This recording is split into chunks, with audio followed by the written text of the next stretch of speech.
जय श्री कृष्णा। राधे राधे राधे राधे। जय गजानन। गण गण गणात बोते।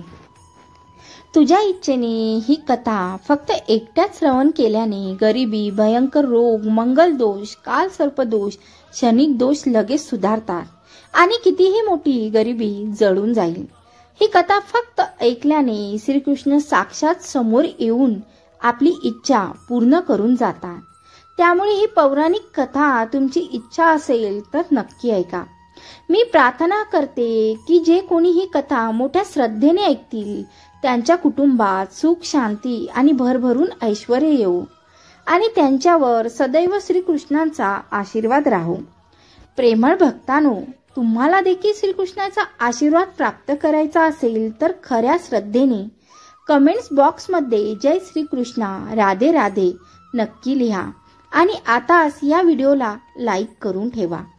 कथेला सुरुवात करण्यापूर्वी जर तुम्ही ही कथा शेवटपर्यंत ऐकणार असाल तरच पहा किंवा मग आताच दुर्लक्ष करा, कारण अर्ध ज्ञान घेऊन काहीच उपयोग नसतो असं श्रीकृष्ण सांगतात। चला तर मग भाग्यात चमत्कार करणाऱ्या या कथेला सुरुवात करूया। कृष्ण जन्माष्टमी राजा कंसाच्या राज्यकार्य काळाशी संबंधित आहे। फार पूर्वी कंस हा मथुरेचा राजा होता। तो बहीण देवकीचा चुलत भाऊ होता। त्याने आपल्या बहिणीवर मनापासून प्रेम केले आणि तिला कधीही दुःखी होऊ दिले नाही। कंस राजाने आपल्या बहिणीच्या लग्नाला मनापासून हजेरी लावली आणि आनंद लुटला। या कथेत रमून जाण्यापूर्वी तुम्ही भगवान श्रीकृष्णाचे भक्त असाल तर जय श्रीकृष्ण आणि राधे राधे लिहायला विसरू नका। एकदा तो बहिणीच्या सासरी जात असताना अचानक तेव्हा त्याला आकाशात लपलेल्या आवाजातून इशारा मिळाला की कंसा, जिच्यावर तू खूप प्रेम करतोस ती बहीण एके दिवशी तुझ्या मृत्यूचे कारण होईल। देवकी आणि वासुदेवाचे 8वे पुत्र तुला मारतील। कंस राजाला इशारा मिळताच त्याने आपल्या सैनिकांना त्याची बहीण देवकी आणि तिचा पती वासुदेव यांना तुरुंगात ठेवण्याचा आदेश दिला। त्यानंतर कंस राजा मथुरेतील सर्व लोकांशी क्रूरपणे वागू लागला। कंस राजाने घोषित केले की माझ्या मारेकऱ्याला बाहेर काढण्यासाठी मी माझ्या बहिणीच्या सर्व मुलांना ठार करील। त्याच्या बहिणीने तिच्या पहिल्या मुलीला जन्म दिला। नंतर दुसऱ्या, तिसऱ्या आणि नंतर 7व्या मुलगा होईपर्यंत कंसाने सर्व मुलांना ठार मारले। नंतर देवकी तिच्या 8व्या अपत्यासाठी म्हणजे कृष्णाजीसाठी गरोदर राहिली। भगवान श्रीकृष्णाने द्वापार युगात श्रावण महिन्यातील अष्टमी म्हणजे 8व्या दिवशी मध्यरात्री जन्म घेतला। त्या दिवसापासून लोक त्याच दिवशी कृष्ण जन्माष्टमी किंवा कृष्ण अष्टमी हा सण साजरा करू लागले।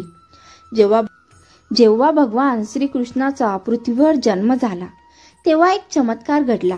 तुरुंगाचे दरवाजे आपोआप उघडले, रक्षक झोपी गेले आणि एक लपलेल्या आवाजाने वासुदेवांना कृष्णाला वाचवण्याचा मार्ग सांगितला। वासुदेवाने कृष्णाला एका छोट्या टोपलीत आणि मध्यरात्री अंधारात एका मोठ्या नदीतून गोकुळातील त्याच्या मित्र नंदाकडे नेले। एक पावसाळी रात्र वासुदेवाने नदी पार केली, जिथे शेष नागाने त्याला मदत केली।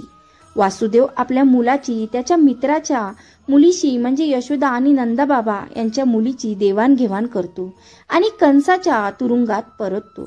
सर्व दरवाजे बंद करून कंसाला निरोप देण्यात आला की देवकीने मुलीला जन्म दिला आहे। कंस आला आणि त्या मुलीला शिव्या देऊन ठार मारण्याचा प्रयत्न केला। त्याच वेळी ती मुलगी कंसाच्या हातातून अदृश्य झाली आणि आकाशात मुलीच्या रूपात तिच्या वास्तविक रूपात प्रगट झाली। तिने सावध केले आणि म्हटले, अरे मूर्ख कंसा, तुझा मारेकरी खूप दूर आणि सुरक्षित आहे। सुरक्षित ठिकाणी जा आणि तुझी वेळ संपल्यावर तो तुम्हाला मारेल। हिंदू पौराणिक कथेनुसार भगवान श्रीकृष्ण हे भगवान विष्णूचे 8वे अवतार होते। यशोदा आणि नंदाच्या सुरक्षित हातात बालकृष्ण हळूहळू गोकुळात वाढू लागला।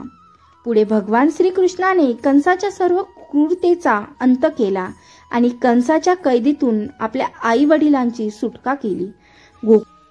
माऊली भक्तांनो, व्हिडिओ आवडल्यास लाईक करा आणि कमेंट बॉक्समध्ये जय श्रीकृष्ण टाईप करा गण गण गणात बोते. जय गजानन.